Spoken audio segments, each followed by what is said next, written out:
नमस्ते दोस्तों, मैं ए आनंद आपके साथ जुड़ चुका हूं। सेट 5वां लेकर के एनटीपीसी का जो प्रीवियस ईयर का पेपर चल रहा था, जो जीएस का, जिस क्लास का हम लोग नाम दिए हुए थे जीएस बूस्टर क्लास। उसमें हम लोग क्या करते थे, प्रीवियस ईयर पेपर का पर दिन का जो कितना क्वेश्चंस पूछा हुआ, सारे क्वेश्चंस को एक सेट वाइज बना करके लेकर चले हुए थे। तो आज हमारा सेट 5वां है।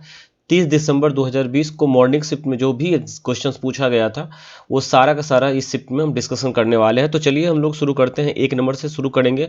उससे पहले मैं बता दूं, यहाँ पे आपको क्यूजीएच ई नोट्स पीडीएफ हमारे चैनल पे मिल जाता है। आप इसके लिए नीचे में दिए गए लिंक पे टेलीग्राम पे जाकर के टेलीग्राम को ज्वाइन कर लीजिए। और जानकारी के लिए बता दूं, समय सुबह 8 बजे हमारा वीडियो अपलोड हो जाता है। तो सुबह 8 बजे के लिए आप क्या करेंगे, आप इस चैनल को सब्सक्राइब कर लीजिए और बेल आइकन दबा लीजिएगा, और साथ साथ वीडियो को लाइक भी कर दीजिए, जिससे कि हमें आपका जो एक तरह से प्यार सपोर्ट मिलता है, तो हमें थोड़ा सा मोटिवेशन मिलता है नया वीडियो बनाने के लिए। तो चलते हैं, क्लास शुरू करेंगे आज पहली क्वेश्चन से। पहला क्वेश्चन आपके स्क्रीन पे होगा, भारत में बना पहला परमाणु रिएक्टर कौन सा है। तो पहला परमाणु रिएक्टर जो है वह 4 अगस्त 1956 को ब्रिटेन के मदद से बना था, जिसका क्षमता अभी जो है वर्तमान में 2 मेगावाट बिजली उत्पादन का है यहाँ पे। और ये एशिया का सबसे पुराना परमाणु रिएक्टर है, और वो उसका नाम है अप्सरा। ये जानते होंगे सभी आदमी। तो अब क्वेश्चंस आपको जब भी बने इस टाइप के, तो भारत में बताइएगा, भारत में पहला बना परमाणु रिएक्टर अप्सरा है। दूसरा क्वेश्चन आज का क्लास का, अकशेरुकी में शामिल नहीं है। मतलब अकशेरुकी जीव जो उसको बोला जाता है जिसकी रीढ़ की हड्डी नहीं पाई जाती है। तो यहाँ देख लीजिए, मोल्स्का है या अर्चिन्स है, सरीसृप है और कीड़े हैं। तो इसमें जो इसका सही आंसर जाएगा वो सरीसृप के साथ जाएगा, सरीसृप के साथ जाएगा। ठीक है, चलते हैं तीसरा नंबर क्वेश्चन की तरफ। आज का क्लास का, डैश तंत्रिका तंतुओं से बना होता है। डैश तंत्रिका तंतुओं से बना होता है जो परिवर्तक क्रियाओं के मध्यस्थता करता है और मस्तिष्क से आवेगों को संचारित करता है। मतलब कह रहा है कि वह कौन सी है जो तंत्रिकाओं तंतुओं से तो बना होता है, और वो साथ ही क्रिया का भी मध्यस्थता करता है, और मस्तिष्क से जो भी बात होता है उसको आवेग को संचित करने में काम करता है। तो वो हमारा है रीढ़ का हड्डी, ऐसा काम करता है। चौथा नंबर क्वेश्चन, आज थोड़ा क्वेश्चन सब आपके सामने फास्ट रखेंगे। 10 से 15 मिनट का क्लास होगा, तो आप सारा का सारा इस क्वेश्चन का जवाब देकर के हम कमेंट में बताइएगा कि कितना क्वेश्चन आपका 40 में से सही हो पाया। फिर हम नेक्स्ट क्लास से आएंगे, उसके साथ फुल डिटेल के साथ आएंगे। आज थोड़ी सी आप डिटेल्स कम मिल पाएगी आपको क्लास में, फिर भी कोशिश करते हैं, क्योंकि आवाज़ मेरी ठीक नहीं और तबीयत भी ठीक नहीं लग रहा है, इस कारण से आज क्लास का थोड़ा सा हम कम समय में कंप्लीट करना चाहते हैं। तो चलिए, चौथे नंबर क्वेश्चन है, 2008 में निपाह वायरस का प्रकोप हुआ था। निपाह वायरस 2018 में जो है फैला था बहुत ही बुरी तरह से। इसका जो प्रकोप मेन रूप से था केरल था, और अभी तो जानते ही हैं सब लोग कोरोना से प्रभावित हैं। तो कोरोना जो फैला था मेन रूप से चीन के वुहान शहर से फैला था। और भारत में जो है पहला पेशेंट 30 जनवरी मैंने आया था भारत में जो है, तो 30 जनवरी 2020 को केरल में एक लड़की आई थी, 25 जनवरी को वुहान से, तो उसको ही पाया गया था। ठीक है, चलते हैं नेक्स्ट क्वेश्चन। 5वां नंबर क्वेश्चन, भारत में सोने का सबसे बड़ा उत्पादक राज्य कौन सा है। तो कर्नाटक जो है सोने के सबसे बड़ा उत्पादक राज्य के रूप में जाना जाता है। ठीक है, आगे बढ़ते हैं। 6वां नंबर क्वेश्चन कह रहा है, कंप्यूटर के संबंध में ट्रैकर बॉल एक डैश डिवाइस है। अच्छा, जिस प्रकार से आप देखते होंगे, दो डिवाइस होता है, एक इनपुट होता है, एक आउटपुट होता है। तो ट्रैकर बॉल जो होता है ये इनपुट डिवाइस है। डेट मीन्स कि इससे डाटा कंप्यूटर में हम भेजते हैं। और ये ट्रैकर बॉल होता है कैसा, जिस प्रकार से हमारा कंप्यूटर में माउस होता है ना, जैसे माउस से हम लोग काम करते हैं उसी टाइप से होता है ट्रैकर डिवाइस होता है। ये बॉल टाइप का होता है, और उससे उंगलियों से उसको घुमाना पड़ता है, और उसी प्रकार से हम जो है काम करते हैं डेस्कटॉप पे। मतलब just like as a mouse जैसा होता है। तो ये क्या है, इनपुट है। इनपुट डिवाइस ऐसे डिवाइस जिससे हम क्या करते हैं, कंप्यूटर में भेजते हैं डाटा को। जैसे माइक लगाए हुए हैं सपोज कीजिए हम, तो माइक से हम क्या किए, भेज रहे हैं। कीबोर्ड है हमारा इनपुट है, लेकिन साउंड जो है वो हमारा आउटपुट है, वो कंप्यूटर से साउंड को निकालता है। तो आशा करता हूँ जितना हो सके उतना संभालने का कोशिश करता हूँ। चलते हैं नेक्स्ट क्वेश्चन लेकर के। 7वां नंबर क्वेश्चन, निम्नलिखित में से किसे किंगडम एनिमेलिया के अंतर्गत वर्गीकृत किया गया है। किंगडम एनिमेलिया के अंतर्गत वर्गीकृत किया गया है। प्रोटोजोआ, मेटाजोआ, चौवानोजोआ और पिनिपिन्स। ठीक है, तो हमारा जो पिपिनिन्स, तो हमारा जो आंसर होगा वो होगा मेटाजोआ होगा। ठीक है, किंगडम एनिमिलिया के अंतर्गत हम लोग मेटाजोआ को रखते हैं। बायोलॉजी का क्वेश्चन है। 8 नंबर क्वेश्चन है, बेरिंग जल डमरू मध्य को जोड़ता है, मतलब किसको किसको जो है बेरिंग जल डमरू मध्य जोड़ता है, तो ये जो है आर्कटिक महासागर और प्रशांत महासागर को जोड़ता है, जबकि उत्तरी पूर्वी एशिया और पश्चिमी उत्तरी अमेरिका को ये क्या कर जो है ये कौन सा बेरिंग जल डमरू बेरिंग खाड़ी जो है वो अलग करता है। बेरिंग खाड़ी जो है याद रखिएगा कि उत्तरी पूर्वी एशिया और पश्चिमी उत्तरी अमेरिका को अलग करता है, लेकिन बेरिंग जल डमरू मध्य जो है वो आर्कटिक महासागर और प्रशांत महासागर को जोड़ता है। याद रखना है इसको। 1 किलोबाइट 9 नंबर क्वेश्चन है, 1 किलोबाइट डैश बाइट के बराबर होता है, तो 1 किलोबाइट जो होता है वो 1024 बाइट के बराबर होता है। ठीक है, आगे बढ़ते हैं। क्वेश्चन नंबर 10वां लेकर के, डैश दक्षिण अफ्रीका के प्रशासनिक राजधानी है, मतलब दक्षिण अफ्रीका के प्रशासनिक राजधानी के तौर पे हम लोग प्रिटोरिया को जानते हैं। ठीक है, प्रिटोरिया को हम लोग दक्षिण अफ्रीका की प्रशासनिक राजधानी के रूप में जानते हैं। क्वेश्चन नंबर 11, आप लोग भी हमारे साथ आंसर देने का कोशिश कीजिएगा। क्वेश्चन नंबर 11 है आज का, डैश का उपयोग प्लास्टिक में किया जाता है, मतलब प्लास्टिक के उद्योग या प्लास्टिक बनाने में डैश का उपयोग करते हैं हम लोग, तो एथिलीन का जो है उपयोग हम लोग प्लास्टिक बनाने में करते हैं। क्वेश्चन नंबर 12, दास वंश की स्थापना किसने की थी? दास वंश की स्थापना किसने की थी? गुलाम जो है आप देखे होंगे दास या गुलाम वंश जो है, तो उसका जो स्थापना है कुतुबुद्दीन ऐबक है। ठीक है, कुतुबुद्दीन ऐबक ही ने जो है 1206 ईस्वी में शायद दास वंश की स्थापना किया था। क्वेश्चन नंबर 13 की तरफ चलेंगे। रिपब्लिक पुस्तक के लेखक कौन है?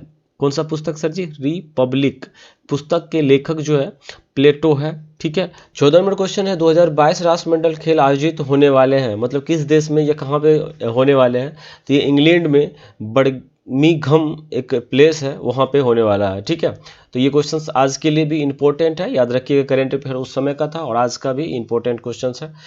15 नंबर क्वेश्चन हमारे कंप्यूटर स्क्रीन पे आ चुका है, यानी आपके मोबाइल स्क्रीन पे भी आ चुका है, तो वो है नेटवर्किंग सिस्टम में DHCP का पूर्ण रूप क्या है? That means full form of DHCP, तो इसका मतलब होता है डायनेमिक होस्ट कॉन्फ़िगरेशन प्रोटोकॉल। ठीक है, आगे बढ़े। क्वेश्चन नंबर 16, असम और अरुणाचल प्रदेश को जोड़ने वाले भारत के सबसे लंबे सड़क सह रेल पुल को कहा जाता है? मतलब असम और अरुणाचल प्रदेश को जो जोड़ने वाला भारत के सबसे लंबे जो है सड़क सह रेल, ठीक है, पुल को कहा जाता है बोगी बील ब्रिज। क्या कहा जाता है सर? बोगी बील। ठीक है, बोगी और बिल दोनों जोड़िएगा याद, और उसको बोलिएगा बोगी बिल ब्रिज कहा जाता है असम और अरुणाचल प्रदेश को। ठीक है, क्वेश्चन नंबर 17 आज का क्लास का, डैश कल्याण योजना की उपलब्धियों को गिनीज वर्ल्ड रिकॉर्ड द्वारा मान्यता दी गई है? तो प्रधानमंत्री जनधन योजना जो है इसके जितना भी उपलब्धि है उसको गिनीज वर्ल्ड रिकॉर्ड द्वारा मान्यता प्राप्त हो गया है, यानी कि इसकी डाटा उसके गिनीज वर्ल्ड रिकॉर्ड में चला रहा मतलब सेव हो रहा या रखा जाएगा। डैश जम्मू और कश्मीर में स्थित है? तो जम्मू और कश्मीर में दांचीगाम राष्ट्रीय उद्यान स्थित है अभी। निम्न में से, क्वेश्चन नंबर 19, निम्न में से कौन सा एक अजैविक घटक नहीं है? मतलब यदि आप देखिएगा उसमें ऑप्शंस को, तो सूरज की रोशनी है, मिट्टी था, हरा पौधा था और पानी था। तो अजैविक घटक जो था वो हरा पौधा है। ठीक है, सूरज की रोशनी, मिट्टी और पानी ये तो प्राकृतिक रूप से है, तो हरा पौधा इसका अजैविक घटक था। क्वेश्चन नंबर 20 चलते हैं हम लोग। डैश एक प्राचीन बौद्ध ग्रंथ है? तो बौद्ध ग्रंथ जो है प्राचीन अभिधर्म कोश है। ठीक है, क्वेश्चन नंबर 21 आज थोड़ा सा फास्ट ले रहे हैं, पहले मैं बता दिया था, तबीयत सही नहीं होने के कारण से थोड़ा सा क्लास आज फास्ट ले रहे हैं। नेक्स्ट क्वेश्चन आपका सामने में 21 नंबर क्वेश्चन, भारत के सार्वजनिक क्षेत्र में उद्यमों में विनिवेश प्रक्रिया किस वर्ष शुरू की गई थी? भारत के, मैं क्वेश्चन रिपीट कर देता हूं, भारत में सार्वजनिक क्षेत्र के उद्यमों में विनिवेश प्रक्रिया किस वर्ष आरंभ की गई थी? तो सन 1991 में 1991 ईस्वी में ये चीज यानी कि विनिवेश की प्रक्रिया शुरुआत की गई थी, आरंभ की गई थी। ऑपरेशन ग्रीन्स निम्न में से एक सरकारी योजना है? तो एक्चुअली ये जो योजना है वो टॉप फसलों जैसी आपूर्ति स्थिरीकरण करने की एक योजना था, ऑपरेशन ग्रीन्स, यानी कि जैसे खास करके टॉप फसलों में टमाटर, आलू, प्याज ये सब आते थे, इसकी जानते हैं कि किल्लत शॉर्टेज जो होती है बराबर भारत में रहती है, यानी कि हम लोगों को महसूस होता है। क्वेश्चन नंबर 23 है, निम्नलिखित में से भारत के केंद्र राज्य संबंधों से संबंधित नहीं है।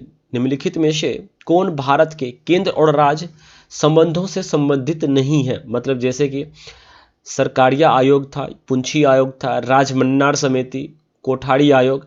आप इसके चारों के बारे में आप चाहे तो कमेंट्स में लिख भी सकते हैं हमें, कि चूंकि आज डिटेल कम दे रहे हैं तो आप हमें कमेंट्स में आज बता सकते हैं आपके सर इसका मतलब ये होता है, इसका मतलब ये होता है, तो मैं आपकी एक तरह से कल जो है कमेंट्स को हाईलाइट्स भी कर सकता हूँ। ठीक है, तो इसका सही है जो हो वो है कोठारी आयोग जो है वह केंद्र और राज्य से संबंधित नहीं है, दोनों के संबंधों से संबंधित नहीं है। ये कोठारी आयोग दूसरे के बारे में बताया गया था। नेक्स्ट क्वेश्चन है आपका 24 नंबर। एक चट्टान के नीचे की तह को A/AN के रूप में माना जाता है। इसका मतलब होता है कि सिंक लाइन, इसके जो होता है माना जाता है वो क्या होता है, वो सिंक लाइन को माना जाता है। क्वेश्चन नंबर बढ़ते हैं 25 है विशिष्ट द्वैत दर्शन के संस्थापक कौन थे? तो इसके संस्थापक, विशिष्ट द्वैत के जो संस्थापक थे वो हमारे आचार्य रामानुजाचार्य जी थे। रामानुजाचार्य जो है वो अशिष्ट द्वैत दर्शन के संस्थापक थे। 26 नंबर क्वेश्चन, किस राज्य में विधान परिषद यानी जो है नहीं है? तो मैं आपको उस दिन भी बताया था कि टोटल जो है 6 राज्य में अभी विधान परिषद है और 2 को मान्यता मिल गया है कि आप लोग बनाइए। और 6 राज्य था हमारा आंध्र प्रदेश, बिहार, कर्नाटक, महाराष्ट्र, तेलंगाना और यूपी। और जिसको कीर्ति मिल चुका है बनाने का विधान परिषद वो है असम और उड़ीसा। तो इसमें से आप देख रहे होंगे केरल जो है हमारा आंसर नहीं होगा, क्योंकि केरल जो है में नहीं है और तो सभी में है। क्वेश्चन नंबर बढ़ते हैं हम लोग 27 की तरफ। निम्नलिखित में से एक लॉन्च किया गया भारत का सबसे पहला इनोवेटिव एडवांस अर्थ ऑब्जर्वेशन